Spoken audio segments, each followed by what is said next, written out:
ہمارے اندر یہ حوصلہ ہے کہ ہم کہتے ہیں اب سب کو سنیں اور سر اپنی عقل بھی استعمال کریں کہ کون بندہ دلیل کے ساتھ بات کر رہا ہے، کون بندہ بغیر دلیل کے بات کر رہا ہے۔ بات مجھے پسند بڑی ہے، اگرچہ میں نام نہیں لینا چاہتا کس نے لکھی ہے، میں نے لیا بھی تھا کئی دفعہ، لیکن بات بڑی کمال ہے، غیروں نے کی ہے، اور میں نے تو اس ایک حوالے کے لیے پوری کتاب 10 جلدوں کی منگا کے رکھی ہوئی ہے، ایک حوالے کے لیے، ایک بات کے لیے۔ غوث اعظم کا دھوبی فوت ہو گیا۔ کون؟ پتہ نہیں آپ کو بھی اتنا ہی مزہ آ رہا ہے جتنا مجھے آ رہا ہے۔ حضور غوث اعظم کا دھوبی فوت ہو گیا، کپڑے دھوتا تھا۔ تو بعد میں اس دھوبی کو کسی نے خواب میں دیکھا تو پوچھا کیا بنا؟ تو کہنے لگے کچھ بھی نہیں۔ فرشتے نے آ کے پوچھا من ربو کا، رب کون ہے؟ تو میں نے کہا میں تو غوث پاک کا دھوبی ہوں۔ اس نے پوچھا ماں دینوں کا، تیرا دین کیا ہے؟ تو میں نے کہا میں غوث پاک کا دھوبی ہوں۔ فرشتہ پھر کہنے لگا تو کیسا دیوانہ ہے، میں کہہ رہا ہوں کہ اللہ کا پتہ بتا، رب بتا، تو غوث پاک کا بتا رہا ہے؟ کہتے 2-3 دفعہ کہا، جاگ رہے ہیں آپ لوگ؟ 2-3 دفعہ کہا۔ وہ بار بار یہی کہتا کہ میں غوث پاک کا، میں غوث اعظم کا دھوبی ہوں۔ کہتے ہیں حضور غوث اعظم اس کی قبر میں تشریف لائے، قبر میری تے میرے پیرا جے کر پاویں پھیرا، قبر میری تے میرے پیرا جے کر پاویں پھیرا، قبر دے وچوں ہڈیاں اٹھ کے مجرا کر سن تیرا۔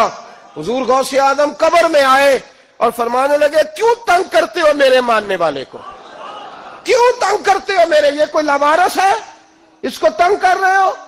کہا حضور اللہ کا پتہ بتاتے ہیں تو آپ کا بتاتے ہیں۔ فرمانے لگے تمہیں سمجھا رہا ہے، یہ تمہیں سمجھا رہا ہے کہ عبد القادر کے تو کوئی دروازے سے گزر جائے تو اسے خدا یاد آ جاتا ہے، اس نے تو ساری زندگی کپڑے دھو کے دیے۔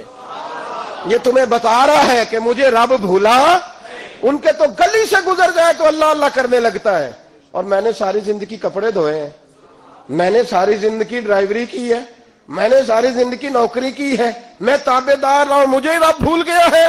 فرماتے ہیں حضور غوث اعظم نے فرمایا مجھ سے پوچھو کیا پوچھنا ہے، مجھ سے پوچھو۔ فرشتے کہنے لگے ہم پوچھتے ہی نہیں، ہم پوچھتے ہی نہیں، عبد القادر جانے اور خدا جانے، بات ختم ہو گئی۔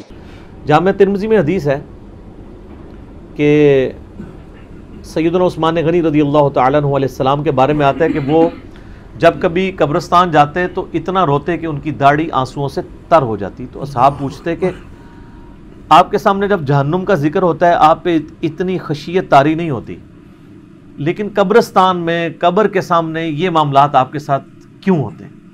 تو انہوں نے کہا کہ میں نے نبی علیہ السلام سے خود سنا تھا کہ قبر آخرت کی منزلوں میں سے پہلی منزل ہے، جس کی یہ منزل پھنس گئی اس کی اگلی منازل مشکل ہو جائیں گی، اور جس کی یہ منزل آسان ہوئی اس کی اگلی منازل آسان ہوتی چلی جائے گی۔ یہ وہ شخص کہہ رہا ہے جسے 3 دفعہ جنت کی بشارت ملی ہوئی ہے، ہمارے پاس کوئی جنت کا ٹکٹ نہیں ہے، اور ہماری بے پرواہی اپنے عروج کے اوپر ہے۔ بخاری مسلم میں موجود ہے، میرا یوٹیوب پہ کلپ ہے، قبر میں 3 نہیں 4 سوال، بے شک، تو وہ سوالوں کے جواب آپ نے خود ہی دینے ہیں اپنی قبر میں۔ من ربو کا، ما دینوں کا، کوئی کسی کی طرف سے دے ہی نہیں سکتا، اس میں تو الفاظ ہیں یا جواب دے گا یا نہیں دے گا۔ اگر بخاری مسلم میں کہیں ہے کہ کوئی اور آگے دے دے گا تو ہمیں دکھائیں کہ جی میں غوث پاک دا تو 20 ہاں، ایک وہ بھی سنے ہیں نا، فرشتے آئے تو انہوں نے پہلا سوال کیا من ربو کا، تو انہوں نے کہا میں شیخ عبد القادر جیلانی کا دھوبی ہوں، اور یہ واقعہ اشرف تھانوی نے بھی نقل کیا ہوا ہے، صرف بریلوی نہیں بیان کرتے۔ یہ پتہ نہیں کس نے کیمرہ بیچ میں فٹ کیا، روایت کون کر رہا ہے؟ ماں دینوں کا توبی، کہتے ہیں جی 300 فرشتے پریشان، فرشتے نہیں کو پریشان ہونا، ایک لائی ہے۔ بخاری مسلم میں الفاظ ہیں جب تینوں سوالوں کے جواب نہیں ہوں گے نا تو فرشتے پوچھیں گے تو نے یہ سوالوں کے جواب کیوں نہیں ہے؟ وہ کہیں گے میں وہی کہتا تھا جو لوگ کہتے تھے۔ تو فرشتے کہیں گے تو نے خود علم حاصل کرنے کی ضرورت مطلب کیوں نہیں کوشش کی؟ پھر ایک گرز ماریں گے وہ زمین کے برابر ہو جائے گا، ٹھیک ہے نا، تو گرز مارن گے اللہ کو نہیں جاؤں گا، فرشتے اللہ کو ٹور گئے اللہ ایک کیڑا بندہ ہے، وہ بندہ تسی میرے والے کر دو نا، فرشتے تو چھڑ دو، فرشتے تو سرما بنا کے رکھ دیں گے ہوتا۔ تو اللہ نے کہا نہیں ٹھیک ہے، انہوں بخش دیتا گیا۔ غوث پاک کا دھوبی کیا نبی علیہ السلام کا دھوبی بھی ہو وہ بھی اپنے مال کے مطابق اٹھایا جائے گا۔ بخاری مسلم میں الفاظ ہے مدعم نامی ایک غلام تھا نبی علیہ السلام کا، اونٹ کا کجاوا کستا تھا، آپ کو وضو کروایا کرتا تھا۔ غزوہ خیبر کے موقع پہ ایک نامعلوم تیر لگا، وہ شہید ہو گیا۔ صحابہ نے کہا بڑا خوش نصیب ہے شہید ہوا ہے۔ آپ فرمایا تم اسے شہادت کی خبریں اور یہ سنا رہے ہو، خوش نصیب ہے؟ اور میں دیکھ رہا ہوں کہ اللہ تعالیٰ نے اس پہ آگ کی چادر ڈال دی ہے، جو اس نے مال غنیمت کی ایک چادر چوری کی تھی۔ تو اسی غوث پاک دے تو بھی لے کے بیٹھے ہو اور کوڑ مارنے بند کر دو۔ اور بخاری مسلم کے الفاظ ہیں، مشکات میں بھی مال غنیمت میں چوری کے بیان والے چیپٹر میں آپ کو حدیث مل جائے گی. صحابہ کہتے ہیں اگر کسی نے ایک رسی بھی اٹھائی تھی نا وہ بھی اس نے بیت المال میں جمع کروا دی. یعنی لوگوں نے کہا یہ رسی ہے نا اس کی خیر ہے اٹھا کے لے. یہ صحابی میں فرق ہے اور عام آدمی میں.